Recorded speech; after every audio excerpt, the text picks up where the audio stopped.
A study shows that J.K. Rowling's TERF tweets are causing damage to the LGBTQ plus community as she does it again. Shame on you, J.K. Rowling. Though the Harry Potter author has been somewhat shunned by fans of the franchise, her frequent spewing of anti-trans rhetoric and trans-exclusionary radical feminism, TERF, still reaches a whopping 13.9 million followers. Her reach is enormous. And this reach has an impact, of course. According to a report from the European Association for LGBT plus rights, she has directly contributed to the downfall of the United Kingdom's equality ranking. The group ranks all of the countries in the region based on their equality climate, taking everything into account, like the laws that are being passed supporting LGBT plus rights and human rights, general social stigmas, or even the loudest voices, like J.K. Rowling, in the country who support or oppose these changes.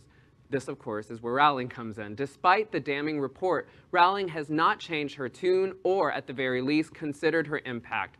On December 12th, just a few days ago, Rowling made a tweet and linked an article from a Scottish publication that talked about how Scotland police would allow rape suspects to identify themselves as women, regardless of their genitalia. Her tweets read, quote, "War is peace, freedom is slavery, ignorance is strength. The pianist individual who raped you is a woman," end quote, referencing George Orwell's 1984. Sit down, J.K. Rowling. Goodness. I know. I can't believe, like, how do you not learn from the first time you got canceled? Yeah. What the heck?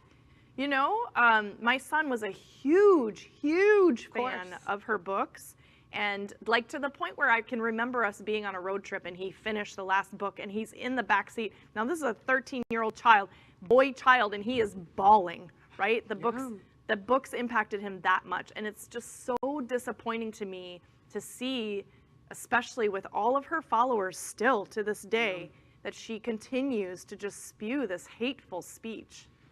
She has such a diverse audience as well. Yeah. I'm surprised. Yeah. She speaks to so many marginalized groups, and yet she's so supported. Yeah. I mean, I don't know how she, you know, and you can't separate the art from the artist. Like, if we can't, you know, like Roald Dahl was, you know, a rampant anti-Semite. Like, I mean, you can't separate the works that he did to, you know, this is now part of her legacy, and you take her to task. Yes. You know? The medium is the message. The medium is the message. Right, and that's one of the most important things here. And we have to note that Fantastic Beasts 3 is about to come out, so she's going to make millions and millions and millions more, and be able to impress upon so many more followers, like all of this hate. Yeah. And it's incredible to me how this woman doesn't see that people that are reading her books or then seeing the movies inspired by her books are also LGBTQ people,